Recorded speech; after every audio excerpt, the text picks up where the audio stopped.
Peace, everyone. Welcome to another live episode of ANU Asafo. I do apologize for starting a couple minutes late, but uh, technical issues.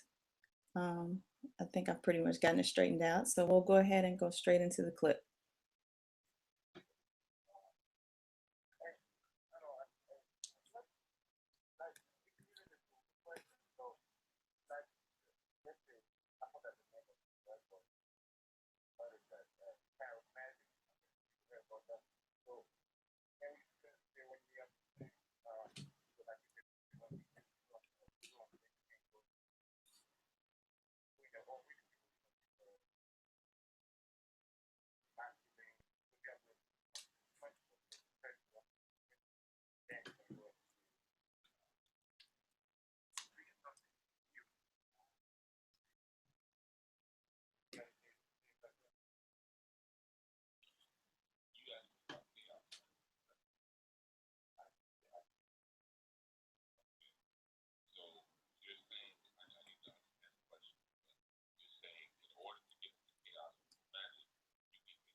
All right, so there you have it. That was the clip from This Strong. Again, I'm Kim, your host, and welcome to ANU Asafo again. I was trying to broadcast simultaneously from Blog Talk, but it dropped me. The connection dropped for some reason. So um, it will be uploaded later if you want to listen to the show through Blog Talk. But thank you for taking time out to join me this strong. And today's topic, I kind of wanted to talk a little about what the caller was speaking about on chaos magic and really kind of go into what chaos magic is and confidence. So the clip that you heard was from actually Chief Speaks, the last Chief Speaks show that was this past Sunday. So if you want to listen to that entire show, you can go there and check that out. But before we get into the discussion, of course, I'm going to go over some announcements. First, I do want to say thank you for all of those that registered and that were present yesterday. What's today? Wednesday, Monday, excuse me, for the oils webinar. I think it was a really, really informative and really good webinar. There's a lot of information there. And Chief gave some excellent, excellent, excellent rituals in that webinar. So if you missed out, I don't know, perhaps it'll be aired a little bit later, maybe at another time, but you did miss some really good information. So our next webinar is going to be on November 11th at the same time. So, and this one I'll be discussing the spiritual gifts of alchemy. And so this is the third webinar in a series that I'm doing. The first one was on herbs. The second, of course, is on oils. And now we're going to go into alchemy. So if you missed the first two, you definitely don't want to miss this last one. Again, it's going to be on November 11th, and you can register now at anunation.org/events. And there will be books and a course on each of those topics soon after. So I think that'll be available early next year. We're working to get those put out. But in the meantime, just make sure you get registered early. And again, it's just going to be a really good webinar. This is going to be a very empowering webinar, as you know, the other two have been as well.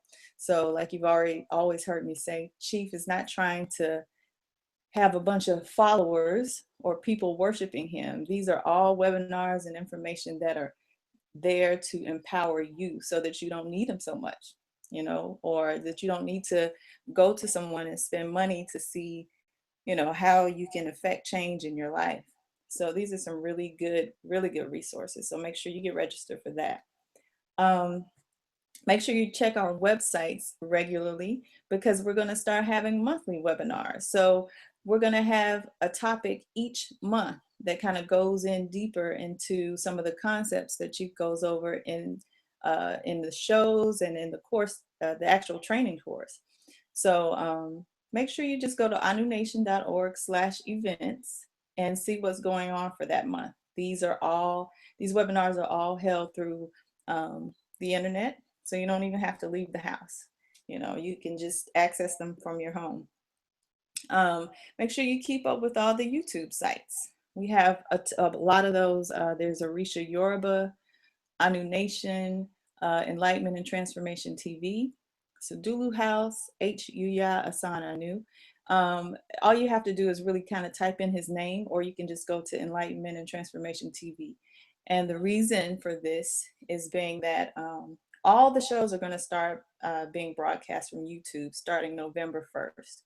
The only one that will remain on Blog Talk is Chief Speaks, and that's for the high frequency listeners. But you can still catch it on Sundays, Chief Speaks on Blog Talk. But everything else will be broadcasting live from YouTube, including Chief Speaks. So that'll be a simultaneous broadcast.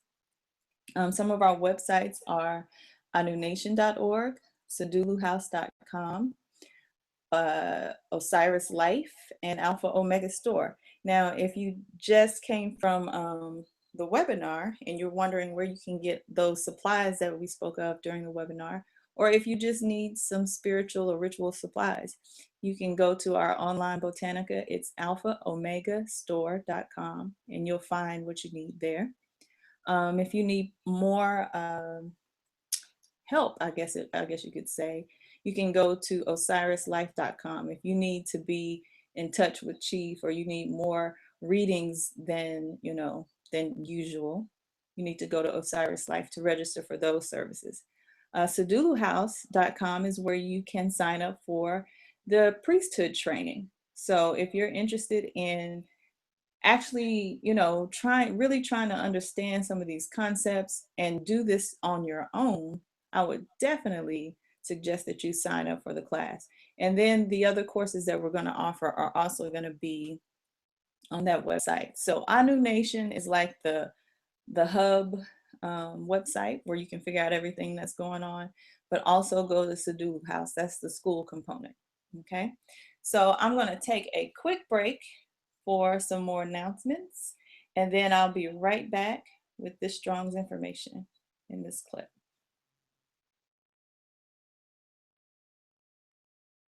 Are you ready to take action and rise to the next stage of your evolution? Then monthly life coaching services at OsirisLife.com are just for you. Osiris Life is not just focused on spiritual development. We offer a holistic approach to helping you realize your goals and teach you the tools to overcome any barriers to your success. Services at Osiris Life are provided on a monthly basis and include, but are not limited to, spiritual consultations and one-on-one coaching, instructionals via podcasts and videos, life mapping and goal tracking, anonymity, spiritual work done on your behalf, and there are 3 package levels to choose from. Take the steps to get your life on track and flourishing by purchasing the subscription package today at OsirisLife.com.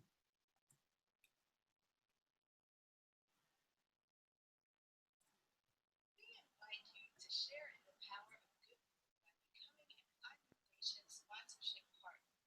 ANU Nation is a community design organization whose programs and services often depend on sponsors and philanthropic support from foundations, businesses, and generous individuals like you. Our sponsorship program provides involvement by art affiliates and 5 major markets, plus the impact of an international media campaign. By partnering with us, you join a powerful movement that supports thousands of people to find healing and personal growth and development with our help. For more information and to purchase a sponsorship package today, please visit us at inunation.org/anu/sponsor-us. Okay, and we're back. Again, make sure you register for the webinar coming up on the 11th of next month. Okay, so when you go to anunation.org, just anunation.org/events, you can RSVP there. And also you can check out our monthly webinars. So again, every month there'll be a new topic that'll help you go a little bit deeper into some of the concepts that you've heard Chief speak on. Okay. And again, I'm really grateful for these online webinars because, sometimes travel is expensive and we can't get away when we need to. So being able to just, to tap into these courses and things from the house, from your own couch or from your desk is really, really convenient. So there are some advantages to, technology nowadays. So I'm really thankful for that. But the clip you heard at the beginning of the show was from last Sunday's Chief Speaks show. And that one is on our YouTube page, Enlightenment and Transformation TV. So if you want to check out that whole show, and if you tune in a little bit late, you can go there to listen to not only this entire broadcast, but um, Chief Speaks as well. Okay. So for those of you that came in a little bit late, I'm going to play the clip one more time so that you can see what we're going to be discussing this strong. Okay.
And you may be doing things now that are all hands-on. But anyone who's out there, which I know there's a bunch of you listening, who you do forms of spirituality that you haven't found in the book or someone didn't teach you, then technically that could be classified as chaos magic.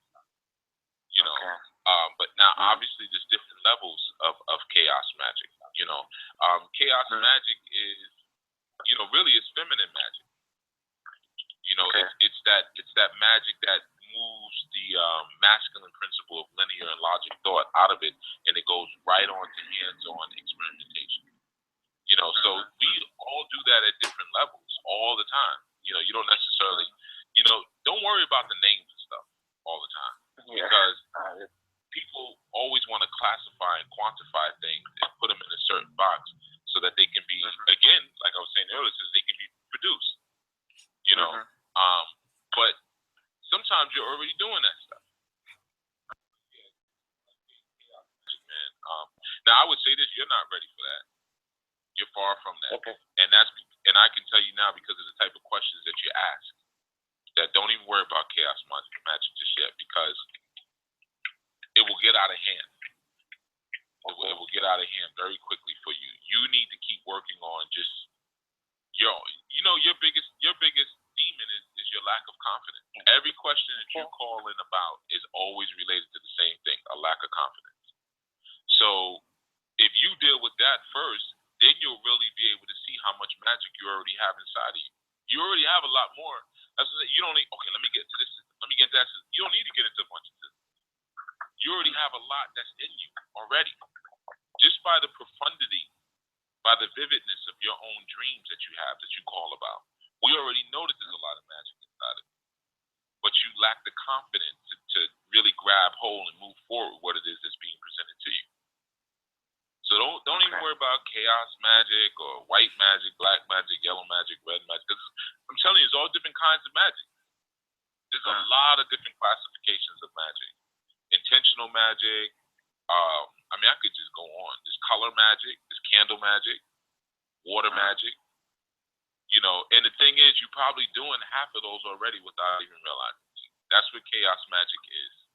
You see how you started experimenting and doing something, and then you realize, oh, this is a real thing.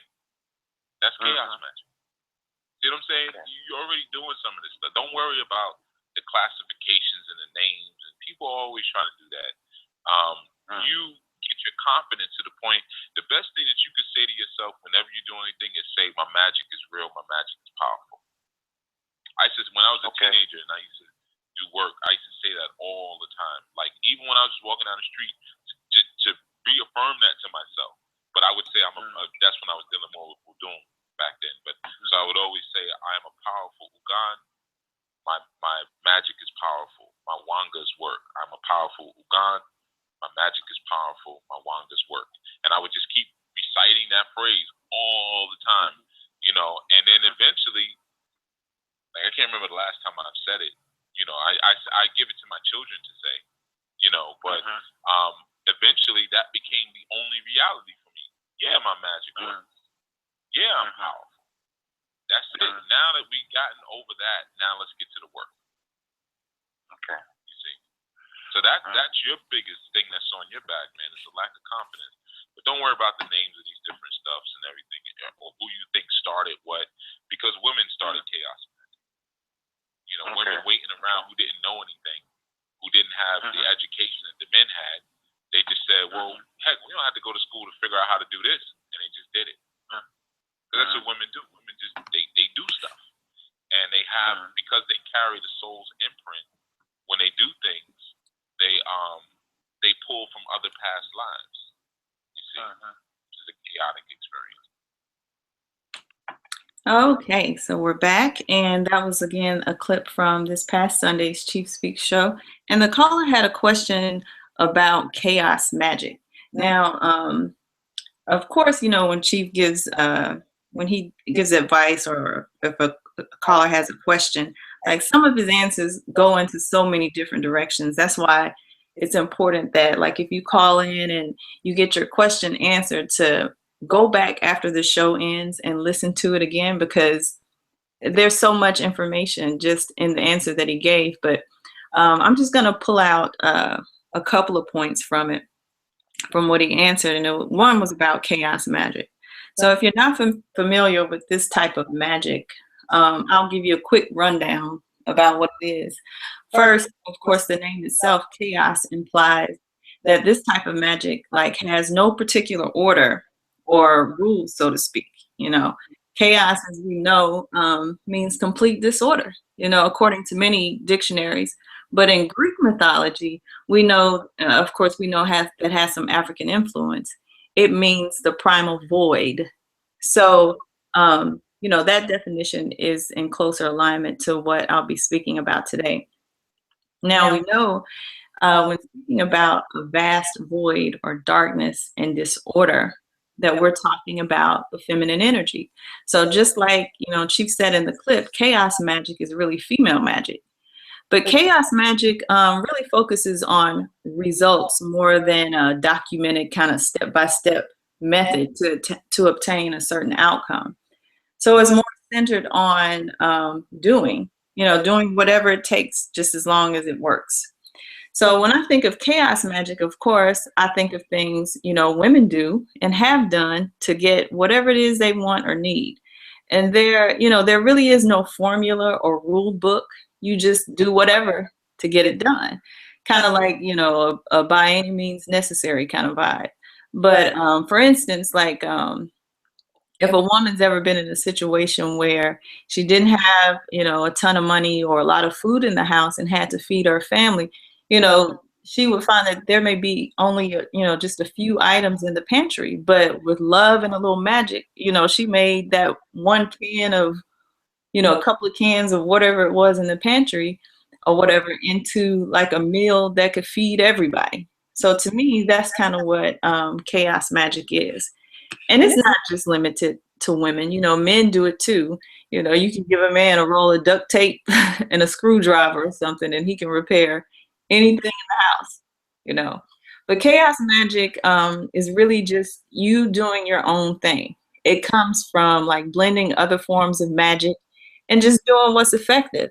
Now, people like Aleister Crowley and Israel Regardie are, and you know, are some of the European occultists and like the OTO or whatever are some of the influences of what we know today as chaos magic. But Peter Carroll and Ray Sherwin were the ones who are credited with the discovery of this brand of magic. And you know, they were British occultists who had their own order, which was called Illuminates of Thanateros. The name Thanateros is like a blend of Thanatos and Eros, who were Greek gods of death and sex. So I'm not going to go too far into that. If you're interested in the history of that society, you know, you can do that research. But the conversation started with a caller who has an interest in or questions about that type of magic. And this is the road that a lot of us may go down when we're coming into consciousness. We kind of start dabbling in a little of everything because we're just not sure where to start. And as you heard Chief tell him, we can't get so caught up on the names a lot of times because these systems, you know, because there's so many different systems of magic. But the reason why there are so many is kind of what I want to talk about today. You know, the reason why there's so many different types of magic is because different things work for different people. So some things you'll find are more effective than others for some people. You know, finding out which one works for you requires you to just kind of try them all out. Now, for me, I found what worked best were spiritual systems of African people. I knew that I needed to start there first.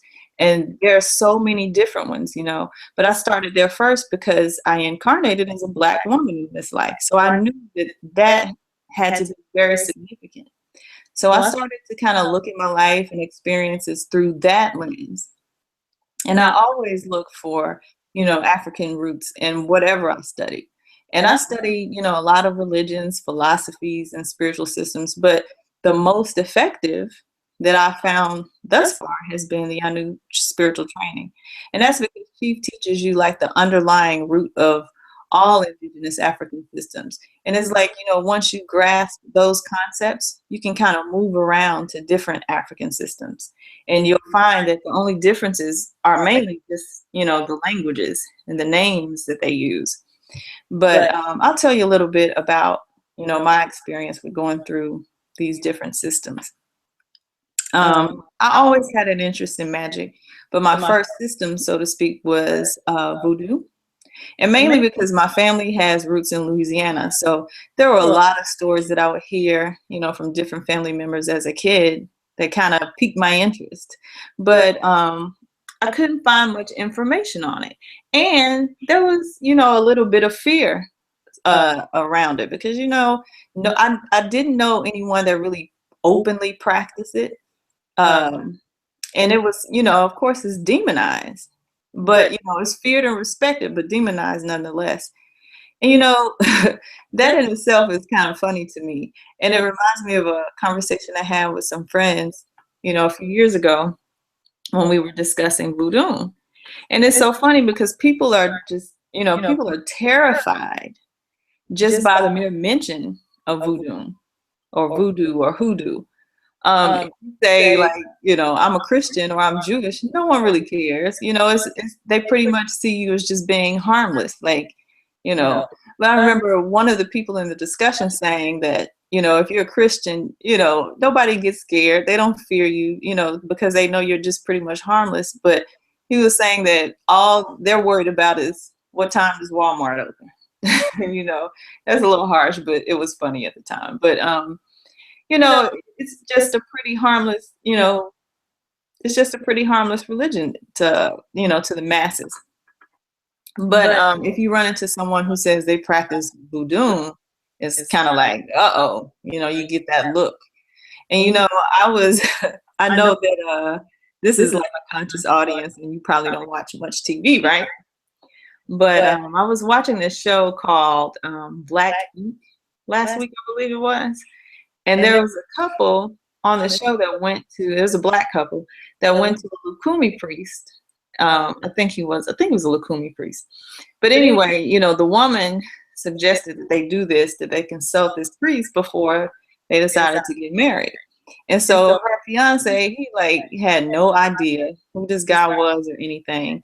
But, he went along with it. So at first he was like, who is this dude? Yeah, I'm not trying to hear anything he has to say. He was like, this is just a mess that Oprah or Beyonce has put into the heads of women. He wasn't trying to hear anything that the priest was saying. But then when the priest started saying the aduras or the prayers and, broke out the shells and, started sprinkling water and everything, he got spooked like instantly. And so then, the tune changed. He was like, man, I better get right. This dude looks like he can, do something to me. So I need to be on his good side. I better chill out a little bit. So that's kind of what I mean. People are terrified of it, but they have their respect. So anyway, the first system I really dived into was Islam. And I took, when I was in college, I took Arabic. I was going to the mosque every now and then with a friend of mine whose family was Indian. And but what I took from that experience was how to meditate and the sacredness of prayer and meditation. So I learned that through, wudu, or the washing and things and the prostrations that you do, that preparation that you go through before you pray. I just really liked that practice, like right before, because it gave me this reverence and peace, for prayer that I felt before going into that procedure. But then, I moved on to some Eastern systems like Hinduism and Buddhism. And, of course I went through my Kemet phase, but I really couldn't understand all of the, what's it called, Ogdoads or dynasties, and I was like, were the books I was reading, was it the Greek interpretation or the African, where was it coming from? Everybody kind of spelled names differently. It was, you know, in different books. It was just, you know, confusing to me, and I started to get a little frustrated. So I was just like, you know, I'll come back to it. But I went through several systems, picking up rituals and practices along the way, trying to make some kind of real change in my life. And, you know, some had a little bit of effectiveness, and some didn't have any at all.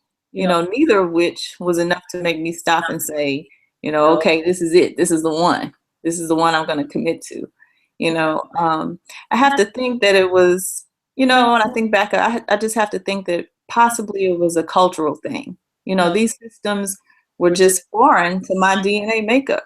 And I was still looking at myself and judging myself through someone else's culture, you know, in the end. So, you know, I had studied anthropology for a minute, so I was aware of what culture and religion were and the dangers of viewing myself through someone else's, you know, societal norms. So all that searching landed me right back, you know, landed me right here, you know, with the ANU spiritual training. And so I've been studying here for a while now. And I'm not saying, you know, that I'm telling you this so that you can sign up or something. I'm saying that because I have seen the changes in my life now that, you know, now that I'm moving with this indigenous thought as my norm and my measure, you know what I mean? I'm seeing the cognitive dissonance in not only my behavior, but, you know, of course, the behavior of others, and just this culture, this American culture and society in general. And I've seen real things happen just, you know, in the short time that I've been studying with Chief. You know, I've seen nature respond at the utterance of a few words, you know, just fire come out of nowhere, you know, little things like, or, you know, animals, seeing how animals respond just at certain prayers or certain words. Like, you know, I was just like, this is real. This is not like coincidental or vague. You know, you actually see it, you can experience it. And up until now, I know some people I've worked with, they're not really having those experiences like that. Can be. I'll tell you why I say that. I'll give you an example. I know some people who've done like money or wealth rituals, and even myself before coming into this training, who credited like getting a check earlier than expected was like a result of a ritual that they did or something. And I was like, you know, no, this is money already accounted for. You know, it's not like this is extra. I just happen to get it a little bit earlier. You know, I'm like, I need to see some real money come in here. This is nothing extra. Or they may have had a car accident and, you know, got a settlement or some money from it. But my question would have been, or I feel like the more appropriate response would have been, you know, why did I have to have the car accident to get money? So, you know, that's the line of thinking I have. But in the clip, Chief was saying that the caller was probably, you know, doing chaos magic anyway, just by experimenting with whatever he was doing in the first place. And he said that that is what chaos magic was, experimenting with different things and then realizing like, oh, this is a real thing. It actually worked. Now, whatever he did probably only made sense to him, and it probably will only work for him, but it worked. And that's what I was saying. Sometimes we get too hung up on the names and the steps. You know, step one, do this, step two, do that. And we think that there's like only one way to do something. And that kind of thinking is what we carry over from our religious mind. You know, it's like, you know, there's, you know, like there's only one God and I have to submit to it. Or if I don't pray so many times a day, I won't get my reward or I won't go to heaven. So it's just this idea of thinking that there's only one way to do something and one solution. And really nothing has like only one solution. You know, just think of the numerous ways you can tie your shoe. You know, is there really only one way to tie a shoe? And the point of tying the shoe is to just keep the shoe on your foot. So there are tons of ways to tie up laces so that that won't happen. And think about this. Someone came up with the idea to eliminate the laces altogether. So now the rules or procedure or the magical system that was created you know, to teach you how to tie laces is completely irrelevant now because somebody said, you know what, I don't even need the laces. We can do it this way. So the main thing you need when you're performing any kind of magic is just confidence. And that's when Chief told him to, you know, have like a mantra. He told him to say, like, my magic is real, my magic is powerful. And I think that as adults, we kind of lose this confidence. And I'll give you another example. My daughter wanted something for her birthday that was like crazy expensive. And at the time, she was like only 9. And I'm like, no, I'm not spending that on a 9-year-old. But when she suggested it to me, I was, you know, that's what I said. I was like, are you kidding me? Nah, you're too irresponsible. At 9? No way. So, but the thing with her, she was like determined to get it. She wasn't trying to hear no.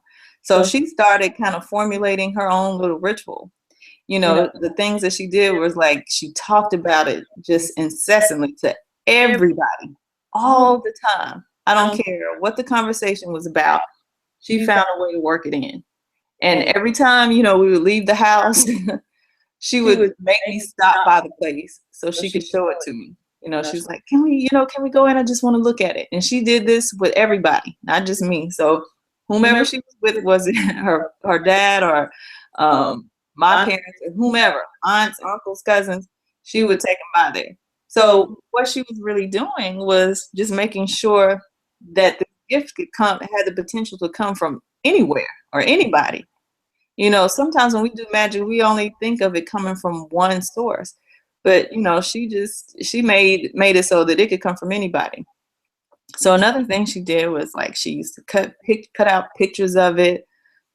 She just watched videos about it all the time. She would come to me with just random facts about whatever it was. I mean, she just completely saturated her whole world and as much as of anyone else's world she could with this object that she wanted. You know, so she again increased her chances of getting it. Finally, after about a month or so, guess what? She got it. And so, you know, but the interesting thing about it is that she never had any doubt whatsoever in her mind that she wouldn't get it. You know, the possibility that was just something she was not going to accept. She was not going to accept that, you know, no, I'm not going to get this. She was going to work at it until she got it. And you know, children, you know, they have that ability. You know, they haven't been hardened by life, you know, like adults just yet. So they're still very creative. And as adults, you know, we don't have that creativity, not so much anymore. And you know, that reminds me of something else. I saw this commercial just yesterday advertising like a coloring book for adults, and it was like $15. And I just thought, wow, you know, $15 for a coloring book for adults. Somebody has figured out that something as simple as coloring is a form of therapy for adults because we've kind of lost all of our creativity and imagination. And the thing about it is that it works. Something as simple as coloring can help you bring that imagination back. And you know, and I find that that's like a huge hurdle for people who try to do rituals, you know, if they lack imagination or creativity. And the reason is because a lot of this stuff has you have to envision a lot of things. So most adults can't hold the image of what they want, you know, or what it is that they desire, you know, they can't hold it very long.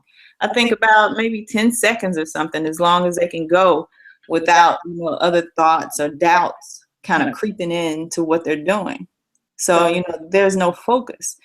And this is why meditation is such a good practice. You know, this is something you really should adopt before trying to do rituals because it teaches you to still the mind a little bit and to just be present in the moment, you know. And that can take years to master. You may not be able to do it immediately. I know some people that give up and get frustrated with meditation just because it doesn't, you know, happen immediately, you know. And so people who don't have the patience to learn to do that will more than likely have a problem with the effectiveness of their rituals. So believe it or not, all these things I've talked about today are related to alchemy. So, what is transmutation and how is it that some people can transform objects or the uses of certain objects for whatever it is that they need? Where does that knowledge come from? And what are the actual steps to it? How do I do it? So these are just a few of the things I'll be going over in the next webinar. And like I said, this is a 3-part series. And the herbs and oils webinar was like a build up to this one. So like I said, now you have a basic understanding of herbs and, how to infuse herbs into oils and which oils to use. Now it's time to kind of apply what you've learned and start making some things happen in your life. So I will that you've enjoyed this segment, and don't forget to go back and listen to the entire show. Again, the clip was from this past Sunday's edition of Chief Speaks, and it's on our YouTube channel, Enlightenment and Transformation TV. So again, before I go, I just want to remind you to get registered for the Spiritual Gifts of Alchemy on November 11th. And again, you don't want to miss it. So again, to RSVP, you can go to anunation.org/events. And again, on the Enlightenment and Transformation TV channel on YouTube, you can listen to Chief's segment as well as this one if you kind of came in late. And again, like I said, I do apologize for the technical issues. Be sure to leave comments in the section below the video. And click the subscribe button on the channel so that you don't miss any of the shows that are going to be broadcasting from that channel on November 1st. Okay. So again, thank you for taking out time to join me this strong. And until next time, I'm Kim, your host, and thank you for listening.